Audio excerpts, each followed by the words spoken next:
Tema Talks is brought to you by the Tema Conter Memorial Trust, which is Canada's leading provider of peer support, family assistance, education and training for emergency services, public safety, military personnel, and their families. Check out tema.ca for more information. The views, opinions, and endorsements expressed in each podcast episode are those of the host and the guest alone, and do not necessarily reflect the official position of the Tema Conter Memorial Trust. The subject matter of this podcast may be triggering for some listeners. Please take the time to get yourself in a calm and positive mind space before listening so you can get the most out of the podcast. Okay, cue the music and enjoy this episode of Tema Talks.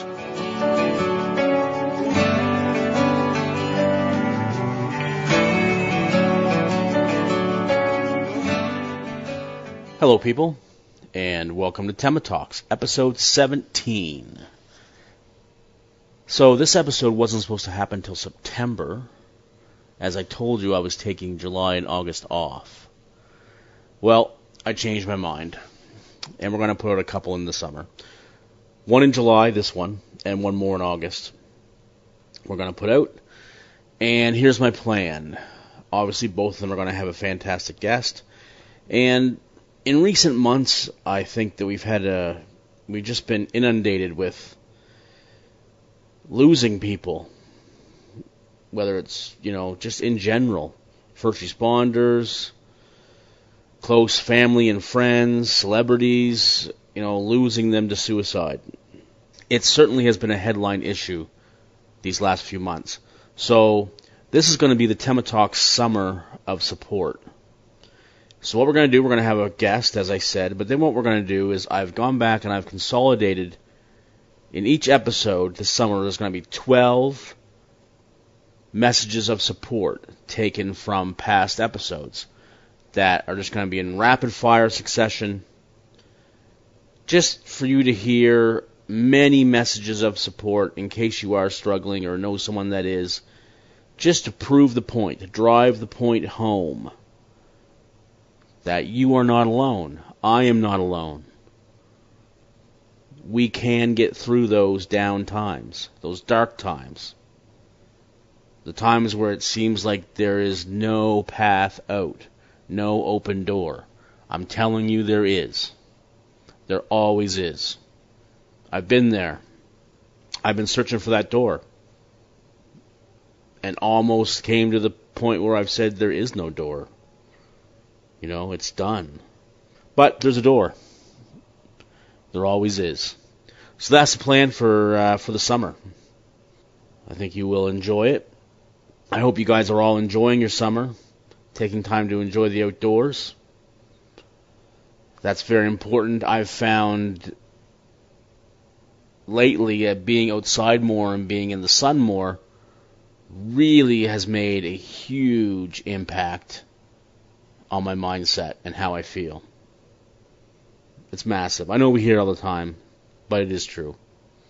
Sunshine, it is medicine. So use it. It's out there.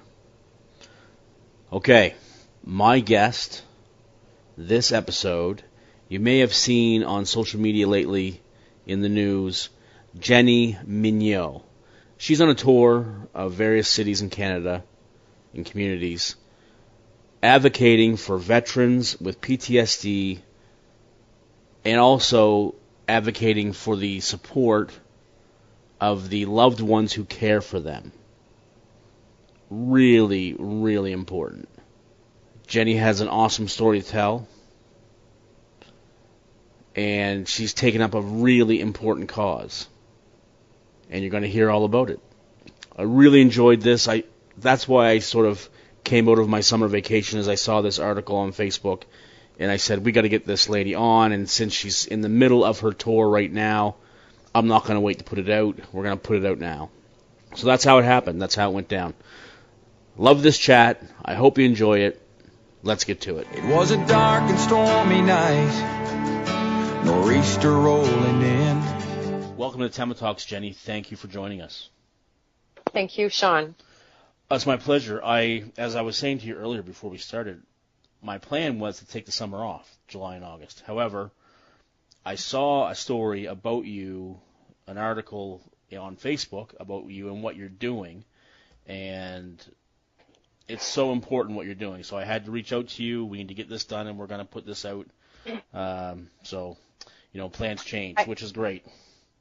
Thank you, because you know that pain never actually takes a break, right? So it doesn't. Summer is actually a great time.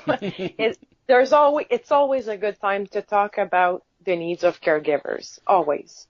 Oh, absolutely. We must not be forgotten. Yeah, you know what? And you're so right. And before we get into the meat of it, like I had an earlier guest on. Her name is Tara Collins. I don't know if you've met her or talked to her or not. If not, I should really hook you up with her. She is someone else who came out. She's the she had a husband that was in the military and went through some of the same things that you did, and she's speaking out about caregiver trauma, secondary trauma, just the toll that it takes. And what she said to me, and I don't know if you've heard this or not, but I wanted to tell you this, that unpaid caregivers account for 75% of care provided to people at home. So basically family members. That's 8 million people in Canada are caregivers. And this is those numbers are only going to go up. It's just astounding. And certainly something that we have to pay attention to. So before we get into it, Jenny, sorry, go ahead. If you allow me just to add something on that, it's important when we talk about caregivers of the military and the veterans, it is important because we are sort of the federal voice. Sure. And our battle concerns every single provinces in this country. Absolutely. No, you're totally right. So, absolutely. So, Jenny, before we get into what you're doing, I want to know a little bit about you because I really don't know anything about you. So just tell us about you, where you grew up, and that kind of stuff. This is the best story ever because I was born in Quebec. Okay. So I guess you can hear it in my accent, of course. I can.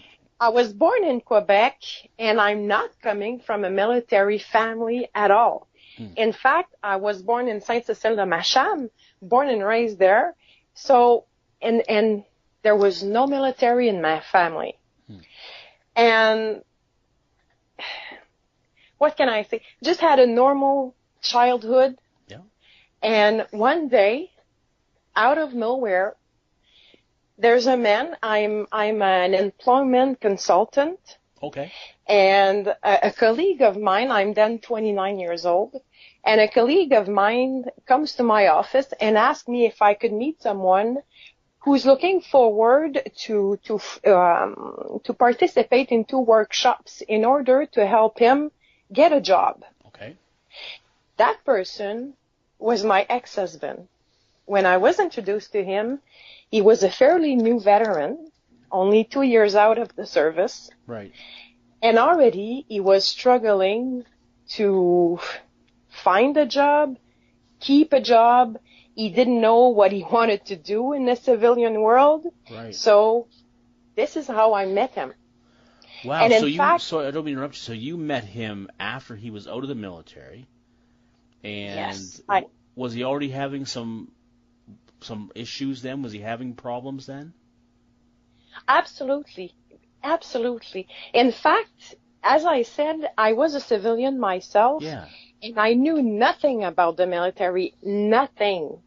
All the judgment, especially in Quebec, and we have a perspective about the military service, which is very different from the rest of Canada. And to me, I met an ex-military. So I wasn't even able to recognize his service and his culture. Right. You understand? And the person that he was. To me, he was a civilian who happened to be at one point a military. Wow. See, and the reason I brought that up, Jenny, is because to your credit, it's not like you were in this relationship, you were in this marriage, and your partner got sick or started to have trouble. You met this person and embraced this person and took this on when it was already happening. It was happening.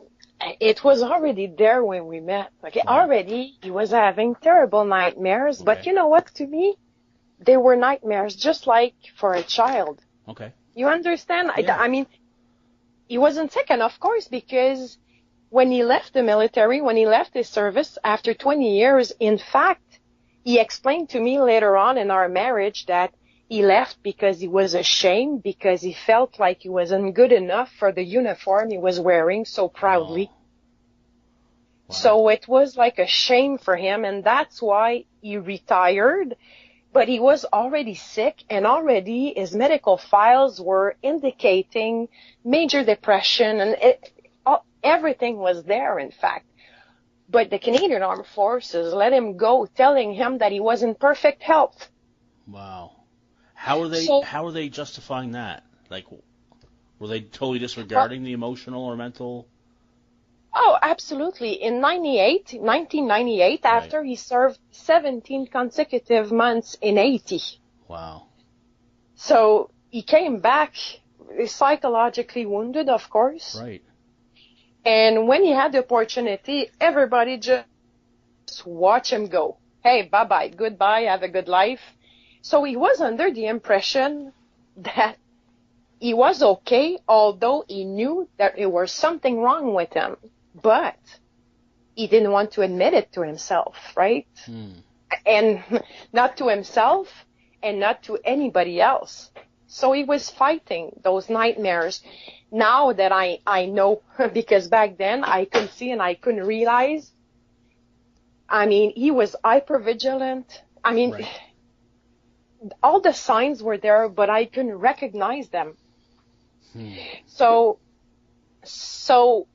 we fell in love. We got married 1 year after we met. Yeah. So he was wounded, but nobody knew.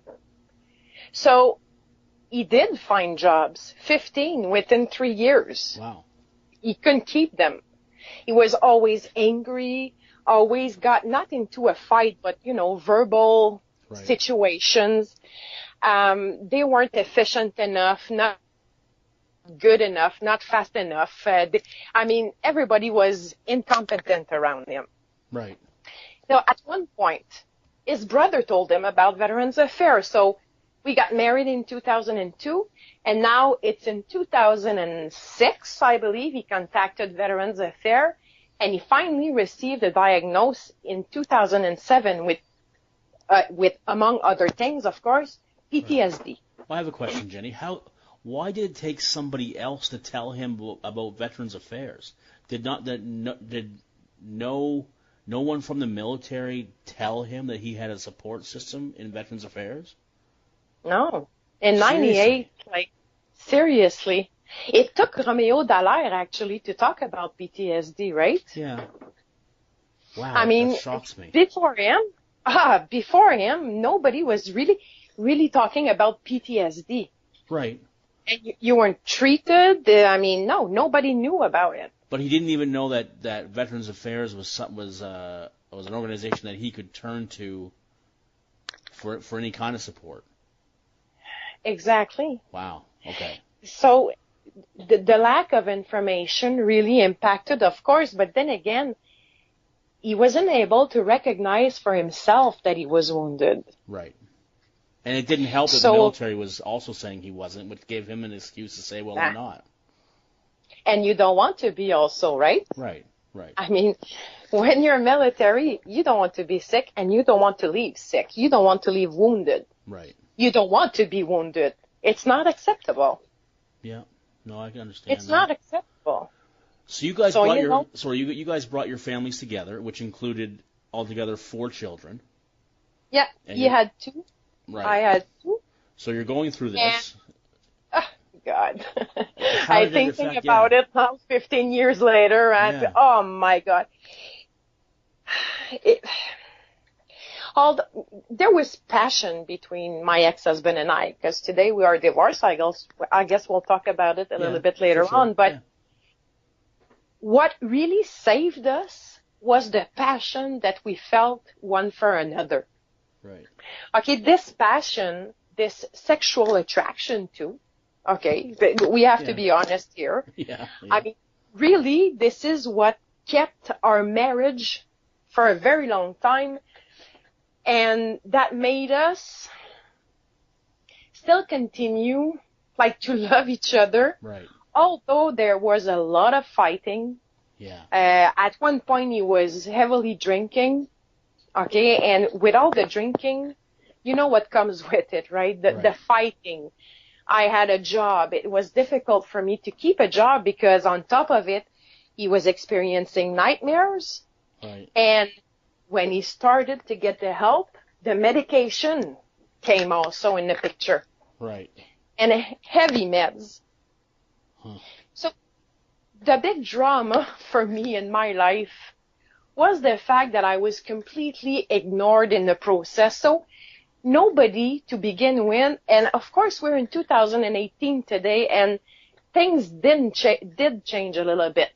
Okay, so it's not the same thing, but in my situation, nobody explained to me what was PTSD. Nobody told me that his military service was a reality and was part of him. Right. Okay, and it's obvious to me today, but back then, I would have appreciated someone like explaining to me what I was confronting, and the nature of the wound that my husband was suffering from. Right. Okay? Yeah, so, absolutely. No help, no support, no recognition, 6 years seeing a psychiatrist every 6 weeks. Every 6 weeks? 6 weeks. He would come back with a new prescription of, a little bit more of this, a little bit less of that, and let's take a new pill, and and so this is one appointment every 6 weeks? One appointment every 6 weeks, wow. And during 6 years, nobody, the psychiatrist never met me. Never met me to ask me what was going on, if he was doing okay with the meds, if I had any question, anything. Wow. So I was like completely out of the loop of support that was in place for him. Right. Supposedly. Yeah. Okay. Yeah. But I was completely ignored. Now, but it's so more than just being ignored, because being ignored means that you are left alone dealing with the collateral damage that is happening in the house. Mm-hmm. So there's so much energy wasted, like trying to protect the children. Right. Being stuck between one, because you see and why, like I knew why my ex-husband was reacting. And at some point, I agreed with the fact that he didn't agree with what was going on. Yeah. But I couldn't agree with his reaction and the way he was expressing his anger. Right. So it created a lot of tension. A lot of tension. And because, of course, with his PTSD, what I understood a little bit later on is the fact that, I was becoming an enemy. Right. So if I would take the side of the child, I was like, I was his enemy. And it meant that you're always protecting the child. Yeah. You're always blah, blah, blah. You're never there for me. So being ignored was meaning that I was left alone with the children, with the alcohol, with the medication, with justifying with the rest of the world that my husband was a good man. Just to separate from what your husband was going through for a second, how did you cope? Like, how did you get through that? Very badly, actually. Yeah. For years, I fought. For years, I fought. I fought him. I fought the PTSD. Yeah. I fought his reactions. I fought everything because this is the only thing I knew. Yeah. Okay? It took me years to realize that I was supposed to be an ally and not an enemy. But it took me years to be able to heal my own wounds. Okay? Allowing me, to have a new perspective on his PTSD. Right. Because the big drama was that I was seeing everything through my own eyes. Right. And not his. Okay? And exactly. Right. And this is what I understood much later on. You know, I have to learn who I'm dealing with. Is he the beautiful man I know and love? Is he the military, meaning that I'm dealing with the guy who is expressing what his military culture told him and taught him? Right. In terms of respect, values, and efficiency, and so on? Or am I dealing with the PTSD? Yeah. And when I'm dealing with the PTSD, and it took me years to be able to realize that, I have to wear a new hat, the caregiver hat. Right. And the caregiver hat allows me to protect myself because his words don't affect me. I don't listen to them the same way. I don't hear them the same way. So my response is different. Who taught you to do that, though? Did you just come up with that yourself? Yes. Yeah. I ended up so alone. Yeah. I was either going to commit suicide myself, Right. or I had to find a solution. Yeah. You know? And believe me, I went down that road of suffering. I mean, Yeah. I have scars over my body because I inflicted them myself to myself. Right. I felt so damn lonely, so alone, and I loved my husband.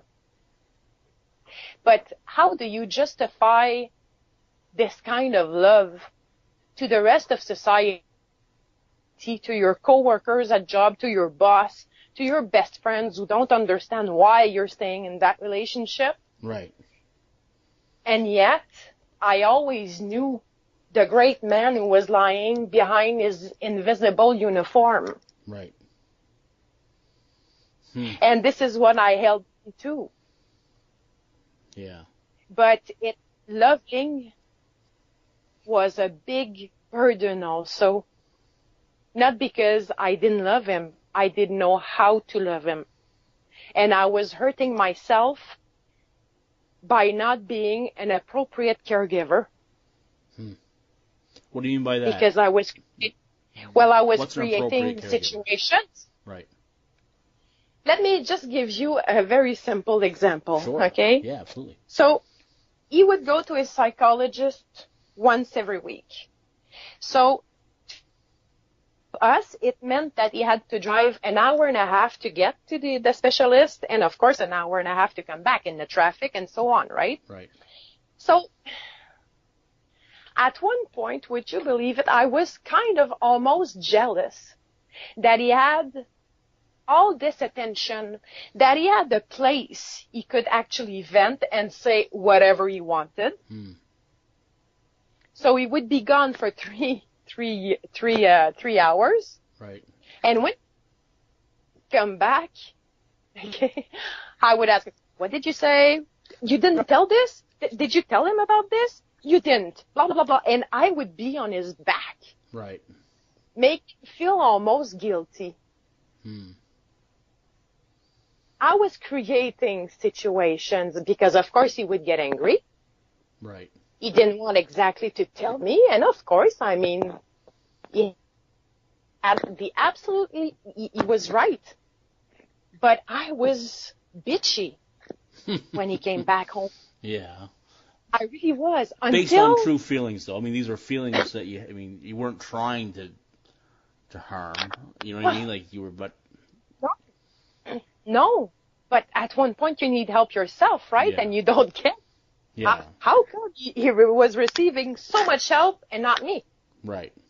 While I knew everything that was going on in the home, while I knew if he was taking his meds or not, Well, of course I knew a lot of things. At one point, later on in the process, I finally realized, not only with my head, but also and mostly with my heart, what it meant for him to drive an hour and a half, what it meant for him to go see the psychologist because he was anxious before getting there. He never knew what to tell the psychologist. Right. When I fully realized what it meant for him, I completely changed my ways. So at one point, I waited for him with a coffee. You know, I changed the way I was welcoming him. And what did you notice when you did that? Excuse me? What did you notice when you did that? Did you notice a difference in how he would react to you? 52 fights that were no more existing in a year. Huh. Right. I took that fight away. Right. Do you understand what I mean? Absolutely, yeah. Because I changed my ways, in fact, he started to tell me more, and because I changed how I listened to him, right, he shared more with me, and I shared more with him too. You diffused right? it, is what you did.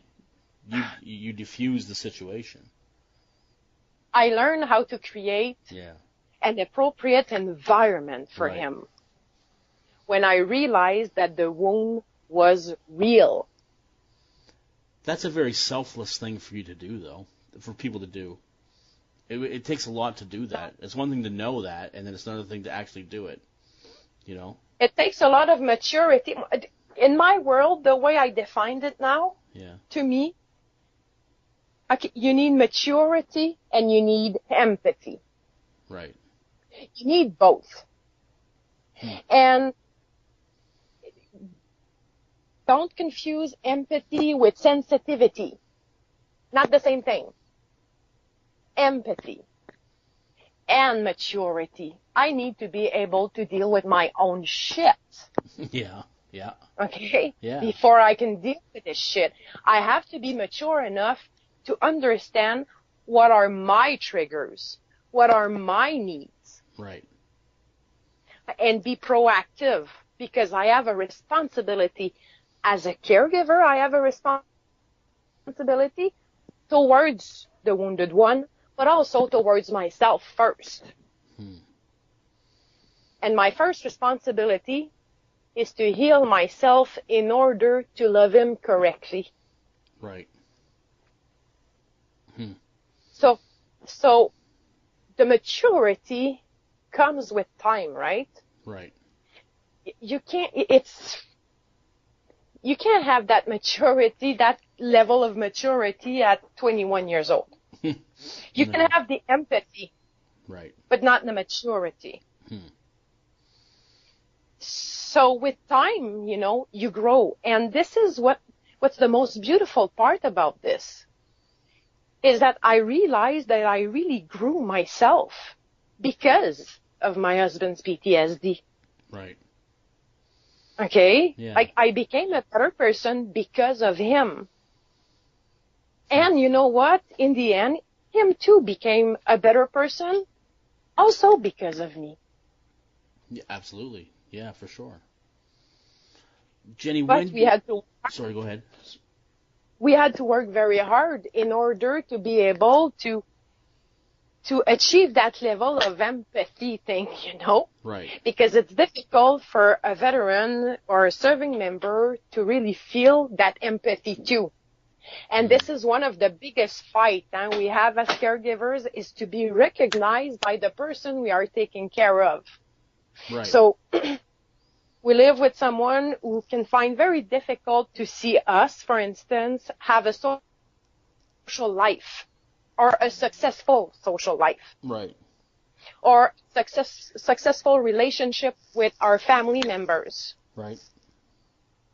It's difficult for a wounded veteran with PTSD, for instance, who has very few people around him. Of course, you're going to see the threats everywhere around the person you love. Right. And that's a huge thing to deal with, because you have to fight to have your place regarding your own needs. Okay, because you cannot give your entire life to someone who's wounded. So you have to balance that and find your place and be able to reassure the person who's wounded. Yeah. In order for that person to also accept. Right. Does it make sense to you? Yeah, absolutely it does. Yeah. Jenny, when did you make a decision that you needed to do something else about this? That there was a fight that needed to be fought?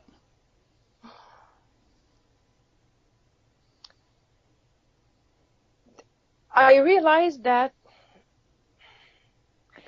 I needed to fight for myself first, I guess, when my father passed from cancer.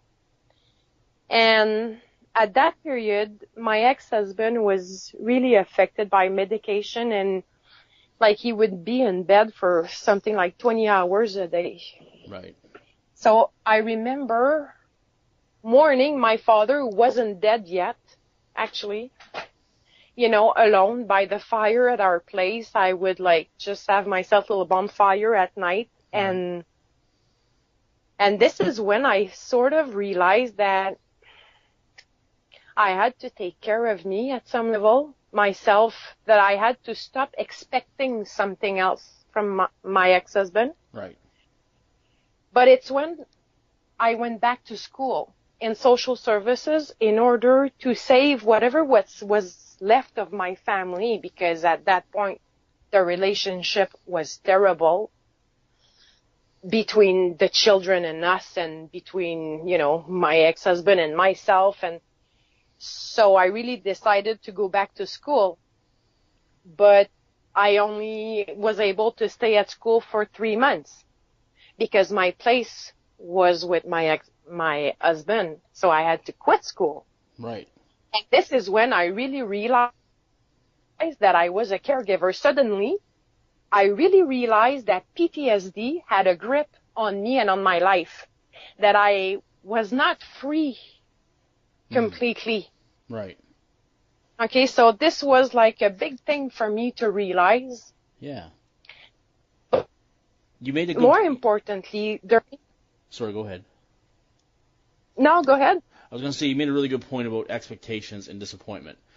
The distance between reality and expectations is disappointment. That is the space in the middle. Is how much different, your expectations are from reality. A lot. That's what it is. And a lot of caregivers, a lot of us hold on to those expectations, right. And then they just won't let go. Yeah. They just won't let go. But this is their own moods talking. Right. Okay? Yeah, absolutely.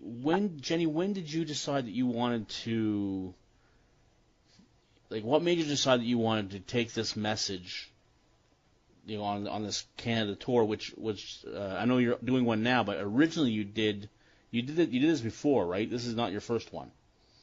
No, it's not my first one. Well, actually, when my ex-husband and I divorced, like many caregivers, I ended up semi-homeless. Right. So I didn't have, of course, the mental health to find a job right after that. There was no way. And I didn't want to be a prisoner of the welfare system, because I was a prisoner for me from the Veterans Affairs system for so long. I needed some kind of freedom. Right. To heal. So this is when I decided to live in my car and actually travel this country. Because in 2014, I tried to talk to the ex-minister of Veterans Affairs, Fantino, and he ignored me in front of the TV, right? So I was active in the advocacy level, since 2014. So in 2016, at the end of our marriage, that is when, and maybe we will talk about it, but right. This is when medical cannabis in my ex-husband's life actually freed me from my fear of him committing suicide. Right. So I decided to go and meet those who supported me and my fellow, sister caregivers and veterans and their families and organizations, to have an understanding of the different challenges that veterans and their families are confronted to from a provincial level. Right. I wanted to understand more, and it was a great opportunity for me to heal this country made me heal, actually. So this was my first tour. It lasted 6 months. So I really went from Newfoundland to Vancouver Island. Wow. Yes.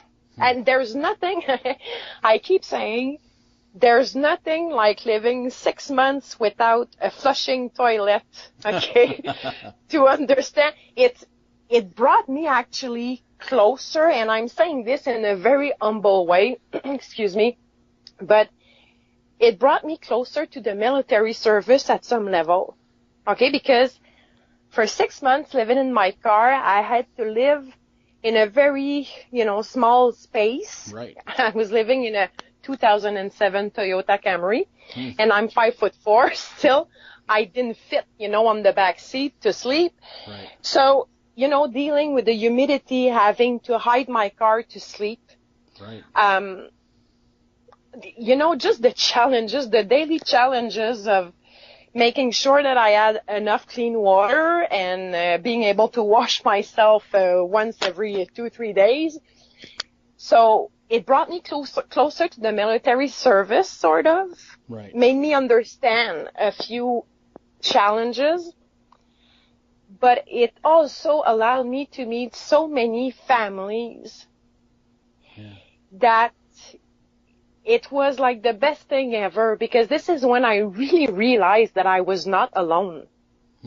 Although I was a Quebecer, and I am a Quebecer, although my English is far from being perfect, you know what? In the end, we all share the same language. Yeah. When we talk about PTSD, I mean, it's the same pain. It all leads at the same place. Although every story is different, Right. and every challenge is different, but the pain is the same for everyone. Yeah, that's right. So,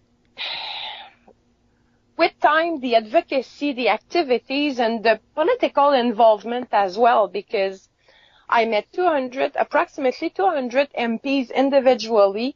Really? Just to raise the awareness, just to talk about, yes.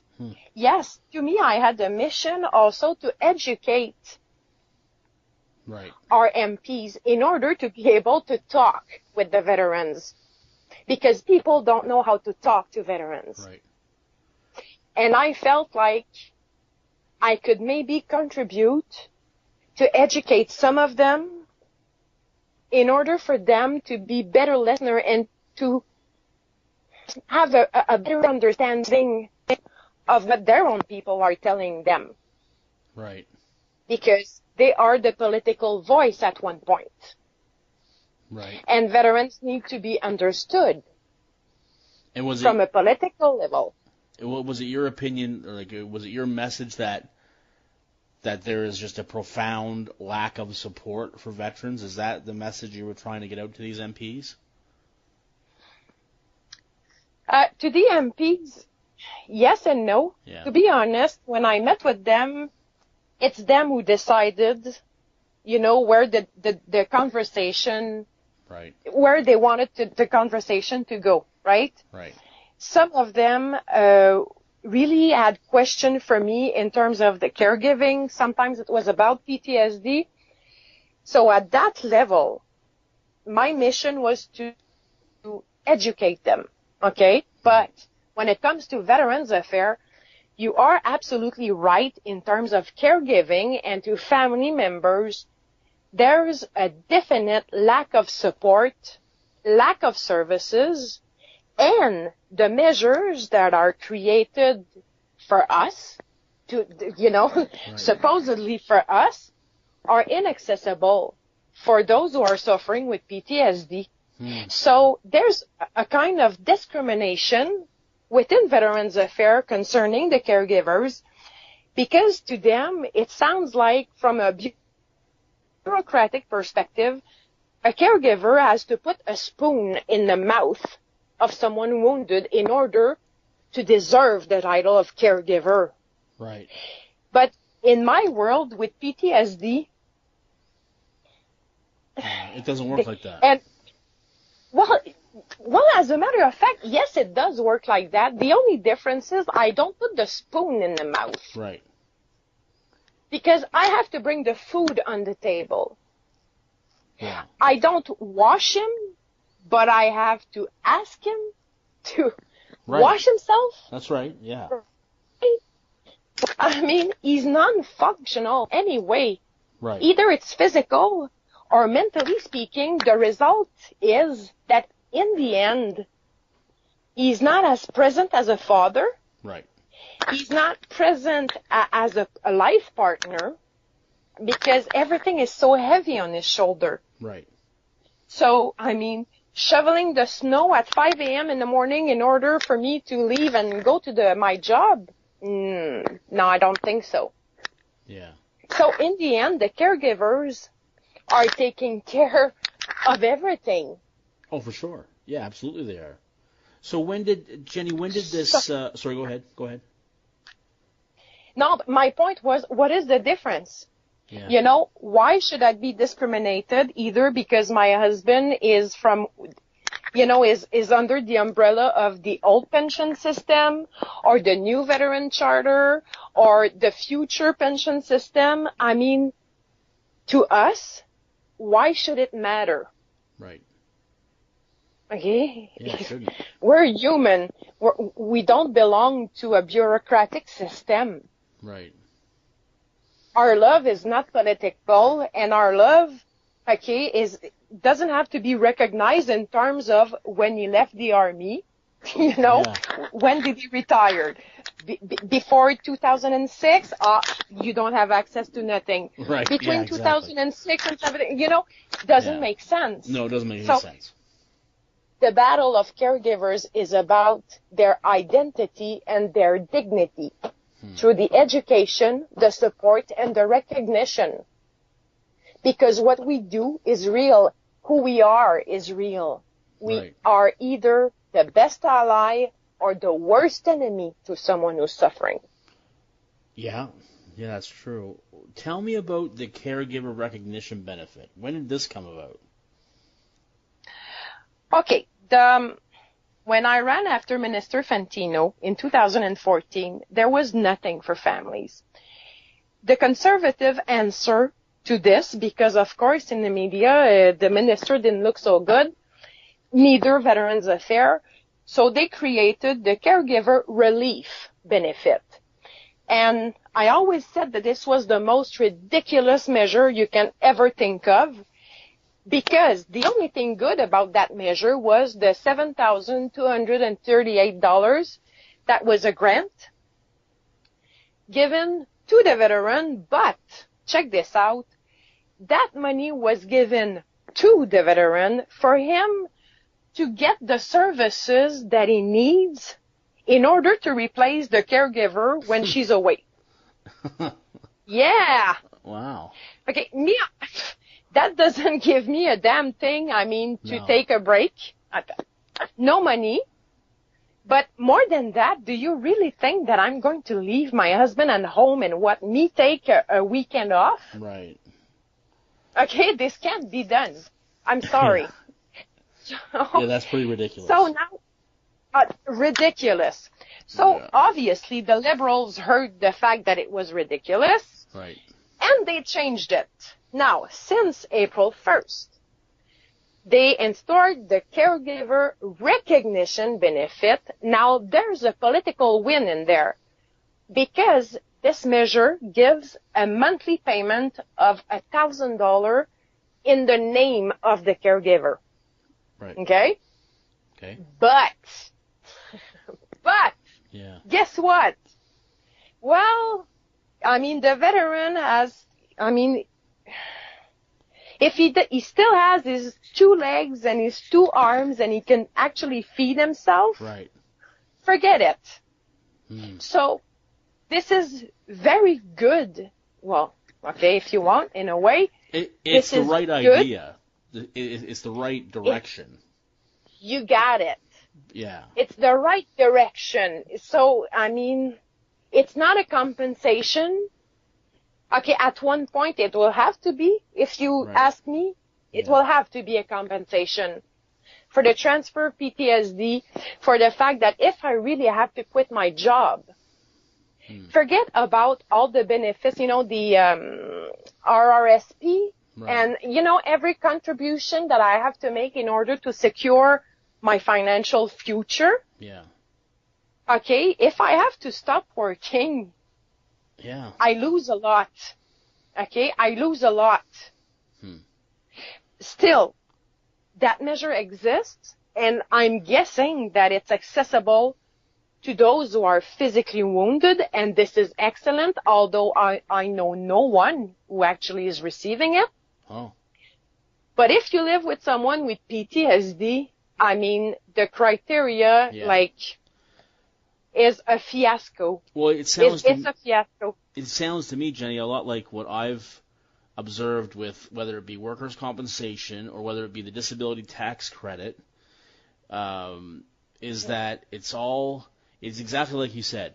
First of all, it's all based on physical symptoms. How do you physically get through your day? And if I can get through 5 of 9 physical tasks a day, then I'm not sick enough.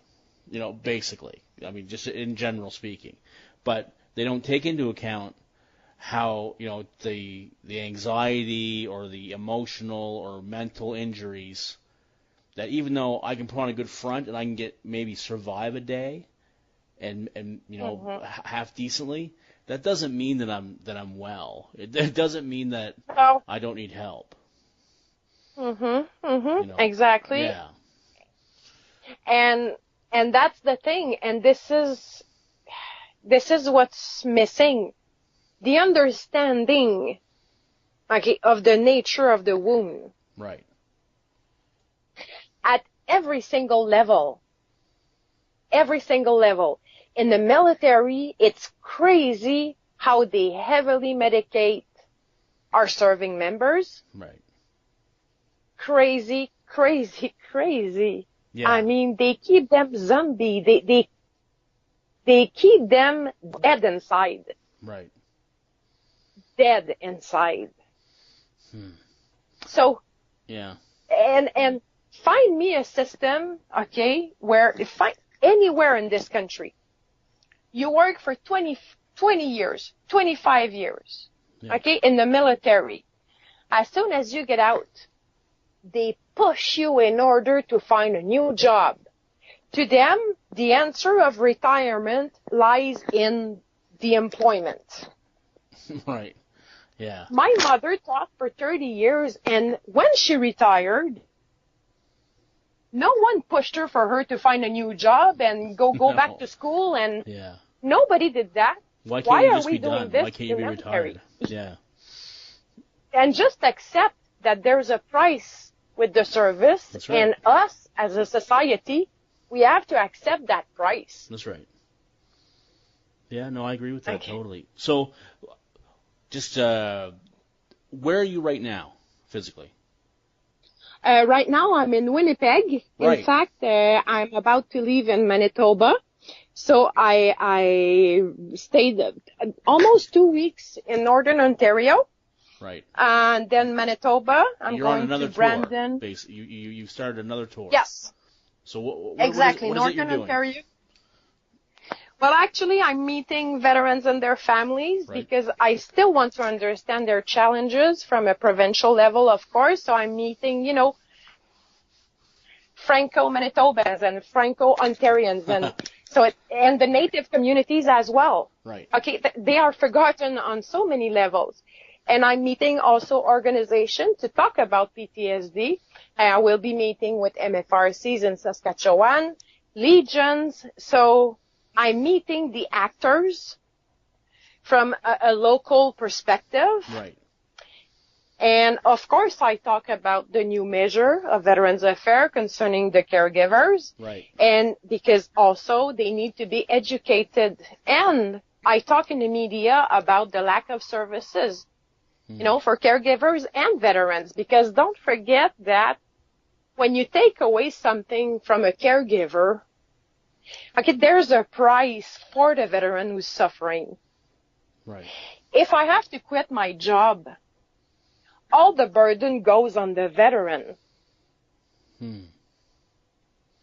That's right. Okay? It just makes when it makes I them feel quit my worse than they job, already do.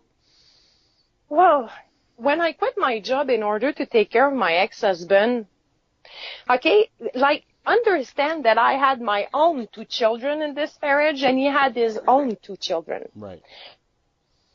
I was able to pay for my children. I was able to pay for my part of the house we had together. Right. I was able to pay for my car payment. When I quit my job, everything came on my ex-husband's shoulder. Right. He was the only one receiving money. Right. So basically, I mean, he's the one who fed my children Yeah. because I couldn't contribute anymore. So our dignity is very important, not because it's a feminist, thing and I'm all angry. No, no, no. It's because give me what belongs to me and let's free a little bit the veteran. Let's take off some of that responsibility, that burden. Yeah.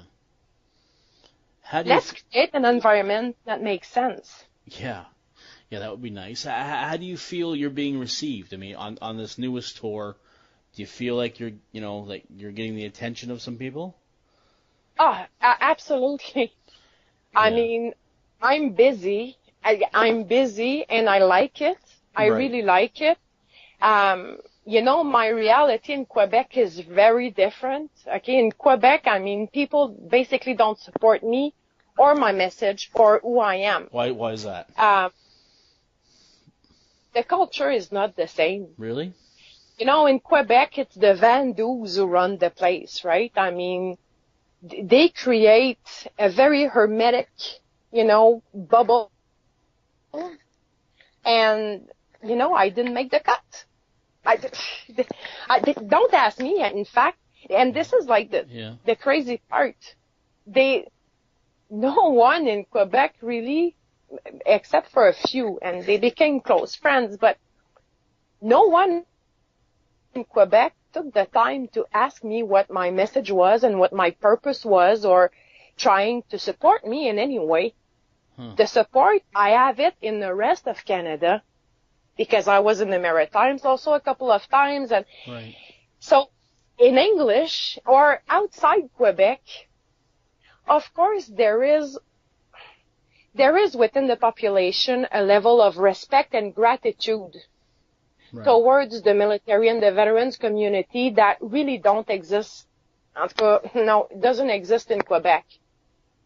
Okay, like it's so nice for us to be in Manitoba and have people actually just say to my spouse, who is also a veteran, Right. thank you for your service. Yeah. You never hear that in Quebec. Really? So, no. Oh, no. I don't get that. I don't understand why not. Huh.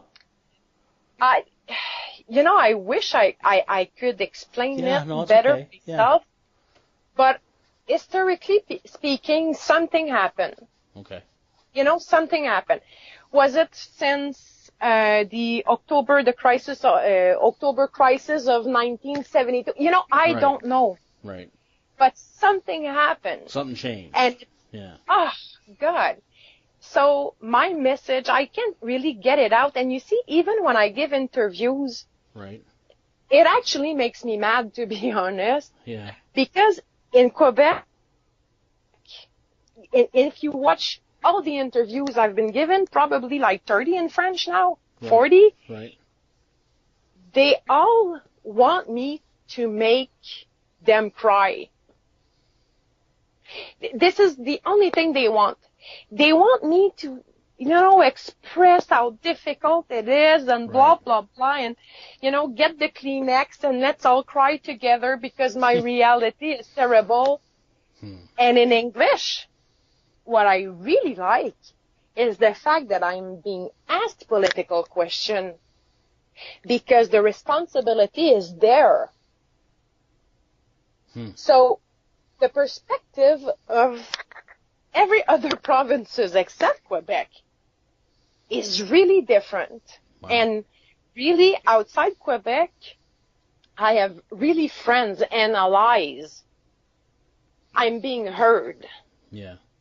and I'm being welcome also, and people want to hear me talk about PTSD and caregiving and the political situation, but also from a human perspective, you know.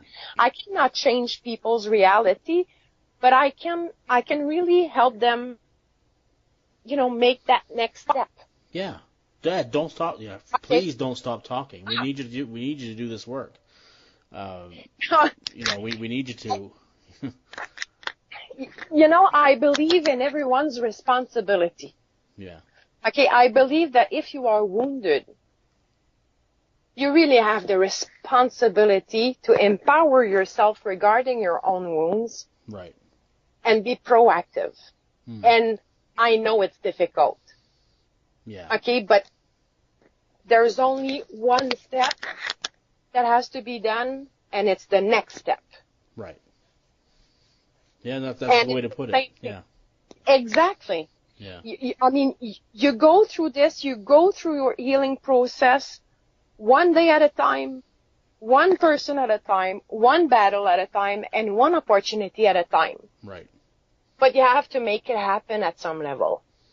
So if you never see a psychologist and you don't, you know, make the effort, you're not helping yourself. And if you're not helping yourself, you're not helping anybody else. No. But it's also true for a caregiver. Yeah. A caregiver has the responsibility to educate themselves in order to be able to recognize what is paranoia, what is hypervigilance, and also to learn how to properly make things, if not better, at least easier. Because this is what's important at the end of the day. If the wounded or the caregiver feels alone, there's nothing worse than feeling that the person you love the most on the planet doesn't get you, doesn't understand you. Yeah, that's a tough feeling. And there's nothing more difficult than not knowing how to talk. Yeah. What words to use. Sometimes the power of love is not enough. Yeah, you're right. And this is what people need to realize. You need the love, but you need to educate yourself. You need to acknowledge your responsibility towards the person who's suffering and towards yourself in order to protect yourself from the collateral damage and in order to protect the wounded one from suffering even more. Right. What, you're in Manitoba now, Jenny. What is your plan? Because how long is this tour going? Well, in total, it should last about 6 weeks. So I'm in two weeks and a half now, I think. Right. So there's a few days left in Manitoba, and then it's going to be Saskatchewan for 3 weeks approximately. So it's going to be Prince Albert, Regina, Saskatchewan, Saskatoon, right, where already I have meetings planned, but also I always keep a little my agenda open for those spontaneous, calls. Hey, you're in the area, can we go for a coffee? Or could you meet us, a bunch of friends, to talk about PTSD? So right, this is what I do. Boots on the ground. Yeah, absolutely, and that's what we need. Is there somewhere that people can go and see like where you're going to be, or is there some way that people can get this information if they want to know like where you're going next or where you're going to be? Yes, although I'll tell you that for the past 4 years, since I started the advocacy, I'm discreet. I'm discreet. I don't talk a lot publicly right, about who I meet because, of course, right, I'm politically involved too, right? Right. But also, I felt so alone, okay, because as I said, I'm a Quebecer. I have pink hair. I have tattoos, piercings. Yeah. I'm everything, that is disturbing to a lot of people. So I had to learn and do my thing and be coherent with my heart. Right. So this being said, through the social media, people will be able to find me, Jenny Migneault on Facebook, for instance. Okay. And I indicate, a few information. For instance, I wrote, I believe it's yesterday, that I would be in Brandon, Manitoba, next Monday and Tuesday. Right. So people know me and follow me, sort of. So that's. And other than that. Sorry, go ahead, Jenny. Go ahead. Other than that, already, as I said, I'm already fairly booked, sort of. Yeah. And I like those one-on-one meetings. Right. I really like those because it allows me to understand even deeper or to talk more specifically about a situation. Sometimes people in front of others don't talk easily. Right. That's right. And, So people can go on. People can find you on Facebook. So it's Jenny. So that's JennyMigneault. Migneault. You're good. Yes, that's right, Jenny Migneault. My French teacher in high school will be proud of me right now. I am proud of you. Great job. Yeah, Mrs. Mosier, she would love me right now. But yes. So that's great. People can find you there. Please, and anybody that's listening, please do that. Look you up. That would be awesome. You're doing great work. And as I said, we have a lot of work left to do in all aspects of this mental health issue, and you're doing very important work. I want to ask you a question before you go, Jenny, and my question to you is this.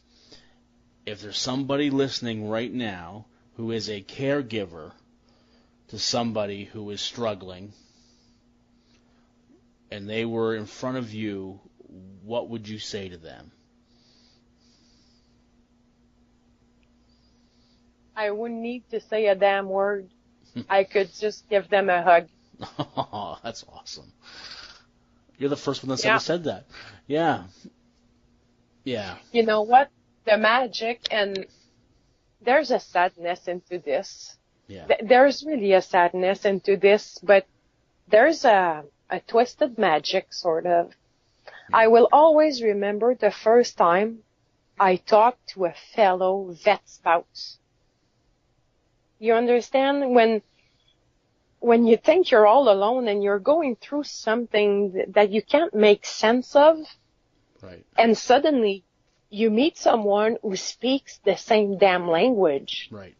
And you understand and you feel understood, and there's a magic there. Just people need to know that they're not alone. There's some help out there. Go get it. Just make the next step. Yeah. That's all you need. Love yourself, love the person you're with, and love your children. The forgotten of the forgotten, do the next step. Well said, Jenny. Listen, I don't want to leave anybody hanging because I was almost going to. How is your ex-husband doing now? You know what? He's doing great. Of course, after Awesome. our divorce, I mean, he's been like, it was tough for him. Right. But now he's really empowered. He's the man that I always knew he was. I'm so happy to hear that. That's awesome. I'm proud of him, really. He's my best friend. Still. Wow. There's not many people that could say that. No. In your situation. What? No. And how are you doing? How would you say you're doing? You know what? I'm doing much better. It took me time to heal myself. And now I'm in a good place, and I protect myself. I mean, you understand, from all the activity and so on. So, of course, we tour, and I talk to a lot of people, and I listen a lot. But I also take time with my spouse because we need to protect our bubble and our relationship. This is the priority. Right. So when you're in a good place yourself, you can help others. And this is the message I want to carry on. It's a good message. It's an important message. Jenny, you are awesome. You are a special human being. Thank you, Sean. Oh, well. I'm not special. Welcome. I'm just a caregiver, and I'm just a vet spouse. We're all that magic. We're all that strong, and we're all that beautiful inside. We have so much to give. We do. Yeah. But I'm not gonna let you get off the hook though. You're special. You're awesome. You're doing great work that a lot of people can't do or just haven't made the decision to do yet.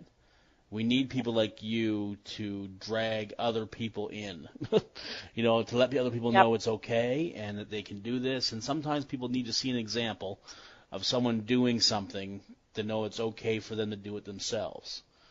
And you know what? I think you're one of Sometimes these people. Sometimes you don't have the permission to talk. Yeah. And that's so what you could be giving people, right? You're giving a lot of people that. Yeah. So I hope, if anybody listening to this, it's my pleasure. I am so happy I got to talk to you. Anybody listening that can get out and see you, I hope they do that, and I hope they look you up, and I hope that I hear more about you, all through social media and some, doing good work and furthering this movement for veterans and for veterans specifically, which branches out to the first responder world, which branches out to the human world. It's a human problem. You got it. It just is. But thank you for taking the time to talk to me, Jenny. And anything we could ever do, if you're doing anything else or want to talk about something else, just let me know. And I love what you're doing, and thank you for doing it. Thank you so much, Sean. No, thank you. It's my pleasure.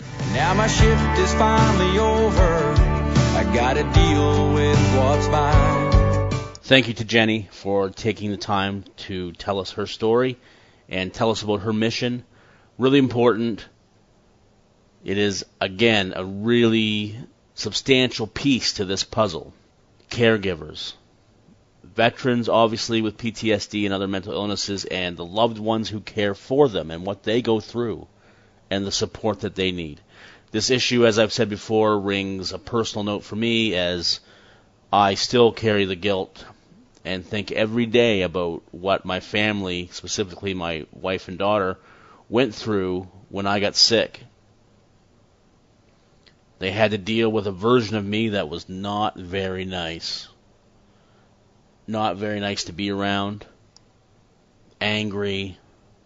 Not engaged. Certainly not mindful, not present. It wasn't fun. It was really bad. So I think about it often. Thanks again, Jenny. Okay, so here's what we're doing right now. We're going to go into 12 messages of support from an A-list. All my guests are on the A-list. A-list of superstars in this community. Starting with Natalie Harris. Needs no introduction. Superstar. Jamie McWhirter, my brother from TEMA and from PTSD Buddies. Sean Taylor from I've Got Your Back 911. Michael Landsberg from TSN and from Sick Not Weak. Theo Fleury, former NHL player, as well as another former NHL player, Clint Malarchuk. Bill Rusk from Badge of Life Canada. Sid Gravel, the godfather of peer support in Canada. My good buddy Kevin Davison, who has been my friend for 30 years. Tema brother as well, and has graciously lended us his fantastic song that he co-wrote and recently won an East Coast Music Award for Video of the Year, When Those Sirens Are Gone. Then we have my good friend, paramedic, phenomenal artist, Teresa Coulter. Then my brother from Project Trauma Support, firefighter Jason Bird. And we're going to end it off strong with the anchor, the man, Vince Savoya. They're going to be coming at you rapidly, one right after another. Let's do it. Yeah. I mean, before we wrap things up, is there anything you'd like to say to any first responders that are listening that are struggling or are wondering about getting help or don't feel like they have anybody to talk to? Yeah. Or, is there anything you'd like to say to them? For sure. Absolutely. I know so much what the darkness feels like that you're in right now. But if there is hope in recovery, I'm telling you, I'm proof of it. I thought of suicide every second of every day at my sickest, and I think I stopped counting how many hospital stays I had in the mental health unit. and I'm fighting for you. I know financially and socially that this illness really affects and puts such hardships on you, and just please hang in there, reach out. I know stigma is still very prevalent, but when I started talking, if you find someone who's safe to talk to and you trust, that's when stigma will fall away from you. And even if you don't know me, you can email me and I'll absolutely be there to, send an encouraging word at the least. But very well don't said. Give up. Very well said. You know what, Natalie, I think you're awesome. Jamie, if you had to, in closing, if you had to give a message to first responders that are listening to this, what would it be? Don't stop fighting. I know, I know there's people out there who are suffering in silence. They're not talking to anybody, and that's a dead end road. You can't just you'll eat yourself alive. You got to talk to somebody. You got to get a PTSD buddy. I mean, I lived in fear for a long time, but I mean, here I am. I went from hiding in my basement in 2007, hiding in my basement in the darkness, hiding from the world, to standing on a stage talking to over 1,000 people about PTSD. I'm living proof that you can beat it. And at the worst, you can learn to live with it. I mean, I know what my PTSD is still there. It's going to be there forever. I should rephrase that. You don't really beat it. You learn to live with it, though. Right. It is possible. Absolutely. That's a perfect message. I think, people need to hear that. Sean, if you were to, if you had a message for the first responders in this country who may be struggling with PTSD or, aren't thankfully struggling right now, but may face it in the future, do you have a message for them? You know what? I think the biggest thing, Sean, is the fact that, you got to look at this. This is a new era. This isn't the old boys club where you're not allowed to talk about it anymore. Right. And, because that just shows weakness. We're in a new era now where this has now come to the forefront and people are actually being able to talk about it. You know that you're not alone. Reach out to somebody, speak to one of your peers. You're seeing different things implemented in different services now as this movement is going on and the changes are being made from a provincial level to hopefully a federal level. But you have to speak to people. You got to reach out because there is light at the end of the tunnel. People can persevere. Just, you're not alone. I think that's the biggest thing. You're not alone. You got to talk. If you were to give a statement, right now to people who are struggling with mental health, who feel they can't talk or feel like they're alone, if you were to tell them one thing, what would it be? I would tell them, and this is not something I have not thought about, I would tell them that sharing is an acquired skill, that if you've never done it before, and if you've been afraid to do it, and if you've kept it inside, you're not very good at it. And it's so intimidating. And it's so scary, the thought of you saying these words, I'm suffering from depression. But if you do it once, I promise you that the second time will be just a little bit easier. And within a certain amount of time, you will be more comfortable with it. Because if you are keeping it to yourself, that means you have bought into the stigma. And the best way to prove to yourself that you no longer believe the stigma is to share and find out that people are responsive. And especially if you do it within a protective community like Sick Not Weak. If you don't share, there is never going to be help. And when you keep this as a secret, you send a message to yourself that somehow you are to blame. You are not to blame. Nobody is to blame for their mental illness any more than people. I mean, we're less to blame for our mental illness than some people who have heart disease, who maybe are obese, right? I mean, they have risk factors. I have no risk factors for depression. It just hit me. So teach yourself not to be proud of your illness, because that sounds ridiculous, but not to be ashamed of it. And you best do that by sharing just a little bit at a time. Wow. That's awesome, Michael. For the people that are going to listen to this podcast that are still struggling, what I say is, don't quit before the miracle. That's fantastic. Yeah, it's cool. Because I remember those days very well, where there was no solutions, there was no answers, there was nothing. All I had was a willingness, and I had a little bit of hope left. And so I tried to build every single day something positive. Right. Which meant if I was depressed, is get your ass off the couch and do something. You know, I love to play golf, and golf was a huge part of helping me get through, you know, some dark times in my life and depression and all those things, and or find that friend and call them and say, hey, I'm sitting on my couch and I'm not doing well. Can you come and grab me and let's go do something? Clint, before we go, I just want, would you have a message for anybody that may be listening that may be struggling right now with some mental illness and not knowing what to do? Oh, absolutely. I think the first thing is accept that you're injured mentally or maybe going through a sickness, and mental and emotionally, even spiritually, but you're not weak. You're injured or sick, and that you can be happy and healthy and productive and actually really love life. Right. You know, you just have to accept it and get the help. And don't stop at one doctor. If that doesn't help, go to another. It took me, and we're a lot better now with our clinical medical side of things, but I had a long trial of different medications, and today it's not quite as tough. So don't give up, and you can be happy and healthy. That is a given. That's great. Perfect words, Clint. If you could say something to the first responders listening who may be struggling with PTSD right now and not really sure what to do or just are still in that dark place, what would you say to them?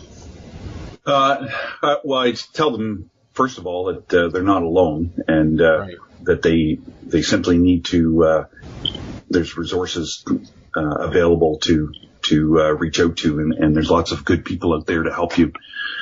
That's one of the things that our website's all about, and we, with regards to all the people involved with Badge of Life Canada, we call it a pay it forward approach. Everyone. Perfect. Sid, before I let you go, I just want to know if you could say something to any listeners that maybe are struggling with right now with mental illness or PTSD in particular. If you could say something to them, what would it be? Yeah, what I would say is that, yes, it hurts. There's no two ways about it. And that cannot be taken away from what you're going through. But you need to really believe that in all the efforts that you put to therapy and to use of medicines, if that's what you're doing, to your family and to your loved ones and those who really care, if you lean on them, because you can't do this by yourself, things will get better. I truly believe that things do get better when we recognize that this is something that we can't do by ourselves. It only gets difficult when we think we can do it by ourselves. So, Kevin, before I let you go, I'm going to do the same thing I do with all my guests. So, if you could say something to somebody who's listening to this podcast who might be struggling, whether it be with mental health or other, life issues that we all go through and may not be seeing that light at the end of the tunnel right now, if you encountered them, what would you say to them? One thing I will say, and I do a lot of talks with on PTSD and through mental health, or like I say in Texas, I'm going to be a keynote speaker there, and the thing I always end with is everybody to remember that it's not weak to go see somebody. It's not weak to just go and say, look, I've got an issue going on here. It's the strongest thing you're ever going to do in your entire life is to get that help and to ask. And, it's a strength that we all need. And, I certainly encourage anybody that, is going through any type of, you're right, not even mental health. If there's things going on, I mean, I've been through divorce and it's not fun. And, yep. I'm like you too. I've never been diagnosed with PTSD, but I'm the same way. Like when you talk about the fuzzy head and trying to get your thoughts in order, we've been through a lot of stuff over the years, and it is hard. It's hard for me to do that as well. I totally relate to what you're saying. Yeah. So reach out and talk to somebody, even if it's not a doctor for the first little bit. It might be just a colleague or a friend. Let somebody know so they can reach out and help you. Well said, brother. Thank you for that. You know what I'm going to ask you next. So, if there's people listening to this podcast, and or if you encountered somebody that was in the dark place that You know what that feels like. I know what that feels like. I still battle it from time to time. If you could say something to those people or that person, what would you say? You really put me on the spot here. I should not have put you on the spot. You knew this was coming. I totally knew this was coming, but I still feel like, and I listened to all of your things, and I was like, oh, I have such a great idea. I should write that down in case I ever get to talk to him. Honestly, to tell you the truth, yep. I think the first step to healing is asking for help. And as the helper, it's so hard to see ourselves in a situation of needing help because we're the fixers, right? That's right. And we wear that armor, and we think that the world doesn't know that we're just so full of toxic sludge inside.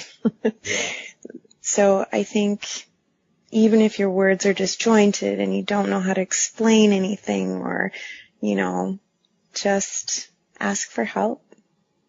There's a lot of resiliency and strength and courage that it takes, but it's the first step to healing, and it can come at any time. I think wherever you are on your journey, don't do it alone. You're not alone. There's so many people that care. Well said. If you could give a message to somebody listening who is struggling right now, what would you say to them? I would say that you can't give up. There is a way out. You may not be there yet, but you will get there. And you have to reach out and connect with anybody and everyone that you can. You got to stop basically allowing other people to hurt you with a poor understanding of mental illness. Right. So what I'm saying is, you need to open up with people. Like, a lot of people haven't even told their family members what they're going through. Well, open up and realize that they're going to be pretty confused with what you're about to tell them. You need to accept it. That's the only way that a family member, or a friend, or a doctor can actually understand and start to help you. So that's number one. If anybody's listening that may be on the other side of things, or you know what, each and every one of us can do this, and that is connecting with other people, connecting with those that are suffering. So often I hear, I don't know what to say. I know Jason Bird is suffering like a severe mental illness, but I don't know what to say. I don't know what to text. Right. The truth is, say what you always said. Text what you always texted. Yeah, that's right. Don't stop. Don't stop. You may not get back what you wanted. You may get Sean pushing you away. But people. So what I guess I'm getting to is that you can't give up, and the people around you cannot give up. The only way that I've survived is because of my family and friends and the team of doctors. They're the ones that have kept me alive. Yeah. So without all of that, yeah, I wouldn't be here today. So. Well, thank you for those words. Vince, if there's someone listening that is struggling right now, what would you say to them? This may sound cliche, but honestly, you are not alone. There are a ton. There are many first responders across this country who are willing to help. And all you really need to do is to just reach out and ask for that help. You have to know, after listening to those messages, that you are not alone. You're a part of a huge community that, although has not had the same experiences as you, is dealing with the same symptoms as you, trying to muddle through the darkness like you. So please, keep that in mind always. And you know what? I'm going to give you a 13th. I'm going to give you a message from me. It's going to be twofold. First, I want to send a message to those of you who are listening who are not struggling right now. And it's okay to be okay. Here's what I want to say to you. Reach out to somebody. Make a pact with them, somebody you trust. And that is that if you are ever feeling down, like you have nowhere to turn, that you will reach out to them before making any decisions about anything. And that you will allow them time to get back to you and to talk to you before doing or deciding on anything. Make that pact. Could be your partner, a close friend, anybody that you trust and that you know will follow through on the commitment. Do that. If you are struggling right now, just reach out to somebody. And that's not easy. That's really, really, really hard. Reach out to somebody that you trust. And do not make any decisions. Don't do anything, don't decide anything until you hear back from that person or talk to somebody. If all else fails, message me. You can get me on Facebook, Twitter, Instagram, email, tematalks@tema.ca. I don't mind. Do it. And if you're somebody listening that think that somebody you care about is having trouble, reach out to them first. Sometimes that 1,000-pound phone might just be too heavy. And you need to take the first step and show them the open door. Okay? You can do it. I know you can. Before we go, I want to tell you about a really cool organization who has some events going on. The Paramedic Ride is a not-for-profit organization dedicated to strengthening the paramedic community. They're raising funds in support of the Canadian Paramedic Memorial Foundation, and the foundation is constructing a monument in the nation's capital, in Ottawa, to commemorate those paramedics who have lost their lives in the line of duty. This important monument will be a place where family, friends, and colleagues can remember their loved ones and honor the dedication and sacrifice of all Canadian paramedics who have lost their lives. All right, and they hope you can join them. What they do is they host cycling tours, and I'm going to tell you right now what they have coming up. Let's just see here. So, they're going to be in Alberta, August 24th to the 26th. They're going to be in Quebec, September 14th to 17th. Ontario, September 14th to 17th as well. Look them up at paramedicride.ca. Check out all the events and all the great people that are part of this organization. Thank you to everybody who keeps supporting this podcast. Check it out, the Mental Health News Radio Network, your home for Tema Talks, and 30-plus other shows all dealing with different aspects of mental health. Get a hold of me on social media. Any one of the social media platforms, you're going to find a Tema Talks account. Instagram, Facebook, Twitter. We're there. Please follow us. Engage with us. We need you. Please. Okay. Keep enjoying your summer. You're going to hear from me in August.